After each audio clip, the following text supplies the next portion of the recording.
بہت بڑے عالم دین آیت اللہ شیخ ابو الحسن اصفہانی 8 سال کے تھے تو انہوں نے علم دین حاصل کرنا شروع کیا. جب 11 سال کے ہوئے، گاؤں میں رہتے تھے اصفہان کے ساتھ، چھوٹا سا گاؤں، تو اپنے والد کو کہا کہ بابا مجھے اصفہان بھیجیے، میں وہاں جا کے مکتب میں مدرسے میں جا کے علم دین حاصل کروں گا. تو والد نے کہا بیٹا آپ 11 سال کے ہو، کھانا پینا کپڑے دھونا وونا کیسے ہوگا؟ کہا میں کر لوں گا. کہا بیٹا بیمار ہو جاؤ گے، مختلف مسائل ہیں، کس طرح کرو گے؟ میں اجازت نہیں دے سکتا. ضد کی انہوں نے. کہتے باپ گھر آتا تھا رات کو، اس کے قدموں میں بیٹھ جاتے تھے، پاؤں دباتے تھے، رونا شروع ہو جاتے تھے، بابا میں نے جانا ہے، میں نے جانا ہے. بالآخر والد راضی ہوا، اس کو اصفہان بھیجا مدرسے صدر. کہتے 4 مہینے میں نے دل لگا کے پڑھائی کی، شوق ذوق عشق کے ساتھ علوم دینی کو حاصل کر رہا تھا. 4 مہینے کے بعد سردی کا موسم آیا، برف باری اور شدید برف باری ہوئی اصفہان میں.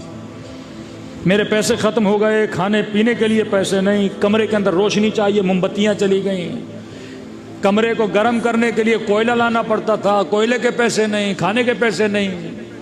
یہ عالم آیا کہ جو بچی ہوئی سوکھی روٹیاں تھیں میں ان کو کھا کے اپنا دن گزارتا تھا.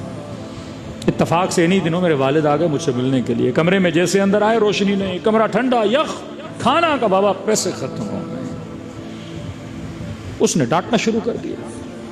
میں نے تو پہلے کہا تھا یہاں سروائیول مشکل ہے، بیمار پڑ جاتے، منع کر رہا تھا، سامان باندھو اور واپس چلو، میں اس حال میں تمہیں چھوڑ کے نہیں جا سکتا. کہتے والد کو کیا کہوں، حالت واقعاً میری ایسی تھی، کوئی بھی باپ ہوتا بچے کو نہیں چھوڑتا. تو میں نے کہا مجھے چند منٹ دے، میں ابھی آ رہا ہوں. کمرے سے باہر نکلا، صحن میں گیا، نگاہیں بلند کی، توسل کیا امام زمانہ سے. میں نے کہا مولا آپ کی راہ پہ چل رہا ہوں اور آپ نے ہی فرمایا کہ ہم وہ قوم ہیں جن کا وارث موجود ہے. ہم وہ ہیں جب مشکل میں پڑتے ہیں تو پیچھے سے کوئی دست غیبی آتا ہے اور مدد کرتا ہے. مولا یہ مجھے لے کر چلے جائیں کہ میں آپ کی خاطر یہاں پہ آیا ہوں.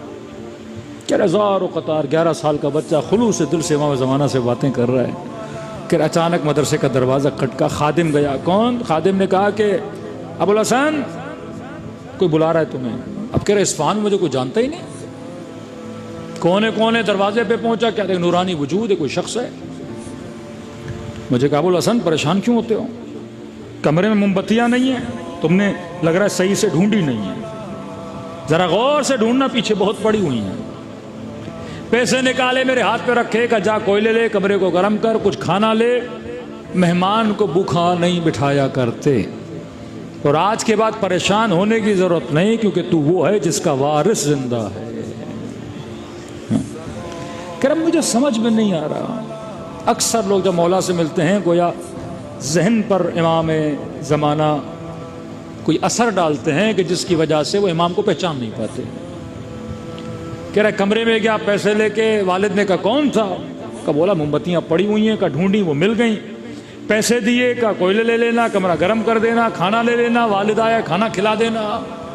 کہا پوچھا نہیں بیٹا کون ہے؟ کہا کہ پریشان ہونے کی ضرورت نہیں، ہم وہ ہیں جن کا وارث زندہ ہے.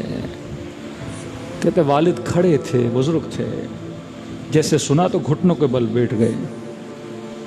کہ بیٹا تو 11 سال کا، تیرا ایمان اتنا مضبوط ہے کہ تیرا وارث زندہ ہے. میں بوڑھا ہو گیا، میرا ایمان اتنا کمزور ہے کہ آج کے بعد میں تجھے روکوں گا نہیں، جتنا علم دین حاصل کرنا ہے کرو.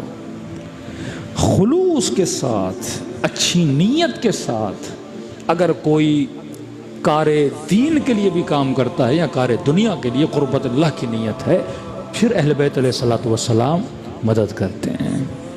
جس خدا نے موسیٰ کے لیے سمندر کا راستہ بنا دیا، جو خدا موسیٰ کو فرعون کے گھر کے اندر نجات دے کے پال سکتا ہے، یہ خدا ہی کام ہے جو تمہارے وہم و گمان میں بھی نہیں ہے. اللہ پھر انسان اور بندے کی وہاں سے مدد کرتا ہے. کس نے سوچا تھا حسین کی کربلا،